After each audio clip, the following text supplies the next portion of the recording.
Tribuners, kita beralih ke berita lainnya. 354 Panwascam di Maluku ikut BIMTEK diminta perkuat pengawasan di setiap tahapan Pilkada 2024. Ratusan pengawas kecamatan atau Panwascam seprovinsi Maluku mengikuti bimbingan teknis atau BIMTEK menjelang Pilkada 2024. Mereka terdiri dari 354 Panwascam seluruh Maluku serta 33 anggota Bawaslu Kabupaten Kota se-Maluku, termasuk staf administrasi yang berlangsung di Denat Sepa Hotel 2 hingga 6 Juli 2024. Koordinator Divisi Sumber Daya Manusia Organisasi dan Diklat atau SDM Bawaslu Maluku, Stephen Milai, saat membuka kegiatan itu mengatakan ini penting dilaksanakan menjelang Pilkada 2024.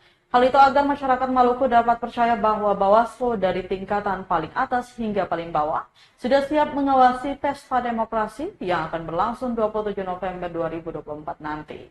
Selanjutnya, Tribuners, melalui BIMTEK ini, para Panwascam akan diberi pengetahuan yang lebih dari para narasumber. Untuk itu, menguatkan kembali kemampuan sebagai seorang Panwascam di tingkat kecamatan dan juga meningkatkan keterampilan kerja-kerja teknis pengawasan.